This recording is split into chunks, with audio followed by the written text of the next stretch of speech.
దేవునికి స్తోత్రం.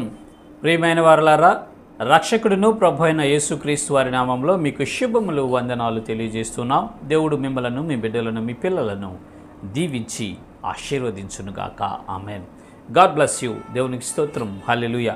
ప్రియమైన దేవుని పిల్లలారా, దేవుడు నిత్యము మన ప్రార్థనలు వినేటటువంటి వాడు. యథార్థ హృదయం కలిగి, మంచి మనస్సు కలిగి, వినయభావం కలిగి, తగ్గింపు కలిగి, వాక్యానుసారంగా జీవిస్తూ ఏ పాపము, ఏ దోషము, ఏ అపరాధం లేకుండా దైవ చిత్తంలో బ్రతికే వారి యొక్క ప్రార్థనలు ఆయన నిత్యము వింటాడండి. మరి ముఖ్యంగా ఆయన సన్నిధిలో ఉండి ప్రార్థన చేస్తే ఆయన యొక్క కనుదృష్టి ఆయన సన్నిధి మీద ఉంటుంది. ఆయన చెవులు ఆయన సన్నిధిలో ప్రార్థన చేసి ఇలాంటి భక్తుల వైపు ఉంటాయి అని పరిశుద్ధ లేఖనాల ద్వారా మనము తెలుసుకోగలము. చూద్దాము. మొదటి రాజుల గ్రంథము 8వ అధ్యాయము 29వ వచనము చూస్తే అక్కడ ఈ రీతిగా రాయబడి ఉంటూ ఉన్నది. నా నామం అక్కడ ఉండునని ఏ స్థలమును గూర్చి నీవు సెలవిచ్చితివో ఆ స్థలమైన ఈ మందిరము తట్టు నీ నేత్రములు రేయింబగలు తెరవబడి ఉండునుగాక. దేవునికి స్తోత్రం. హల్లెలూయా. సొలొమోను భక్తుడు ప్రార్థన చేస్తున్నాడండి. దేవునికి ఒక గొప్ప మందిరాన్ని కట్టించాడు. ప్రశస్తమైనటువంటి మందిరం. అది ప్రపంచంలోనే అంత వాల్యుబుల్ మందిరం లేదండి అప్పట్లో. అంతటి ఇప్పుడు కూడా లేదు అంతటి వాల్యుబుల్ మందిరం అనేది ప్రపంచంలోనే లేదు. బంగారంతో పొదిగించాడు, వజ్ర వైఢూర్యాలతో పొదిగించాడు.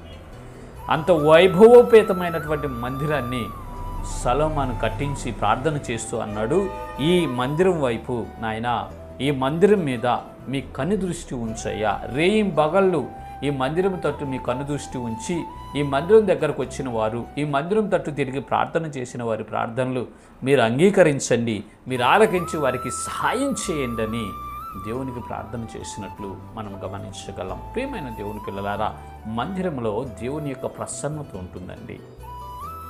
దేవుని యొక్క మందిరంలో, దేవుని యొక్క సన్నిధిలో దేవుని యొక్క శక్తి ఉంటుంది. పరిశుద్ధాత్మ సంచారం జరుగుతుందండి. నిత్యము ఆయన ఆత్మ ఆ మందిరములో సంచారం చేస్తూ ఆయన కనుదృష్టి మందిరం వైపు ఉంటుంది. ఎవరైతే వినయ మనసు కలిగి, భారము బాధ్యత కలిగి మందిరం దగ్గరికి వెళ్ళి మందిరంలో ప్రార్థన చేస్తారో వారి ప్రార్థనలో దేవుడు ఆలకించి వారికి జవాబు పంపించుటకు ఆయన సిద్ధంగా ఉంటాడు. కాబట్టి ప్రియమైన దేవుని బిడ్డలారా, దేవుని యొక్క మందిరంలో మీరు నిర్లక్ష్యం చేయొద్దు. దేవుని యొక్క సన్నిధిని మీరు నిర్లక్ష్యం చేయొద్దు. దేవుని యొక్క సన్నిధి అంటే అక్కడ దేవుని యొక్క ప్రసన్నత ఉంటుందని అర్థం. దేవుని యొక్క కన్ను దృష్టి ఆ మందిరం మీద నిలిచి ఉంటుందని అర్థం. కాబట్టి మన అవసరములు ఏ అయినా సరే, మన ఇబ్బందులు ఏ అయినా సరే, మనకి ఏమి కావాల్సి వచ్చినా ఆ మందిరంలోకి వెళ్ళి మనము దేవుని మందిరంలోకి వెళ్ళి ప్రార్థన చేయగలిగితే, దేవుని మందిరంలోకి వెళ్ళి దైవ చిత్తంలో మనం ప్రార్థన చేయగలిగితే ఖచ్చితంగా ఆ ప్రార్థన ఆలకించి ఆయన కృప చూపించుటకు సిద్ధముగా ఉంటాడు. కాబట్టి ప్రియమైన దేవుని పిల్లరా, మన అవసరం ఏదైనా మందిరంలోకి వెళ్ళి మనం ప్రార్థన చేద్దాం. ఆయన కృపను పొందుకొని విస్తరించబడదాం. ఇటు కృప దేవుడు మనందరికీ కలుగు చేయనుగాక. ఆమెన్. God bless you.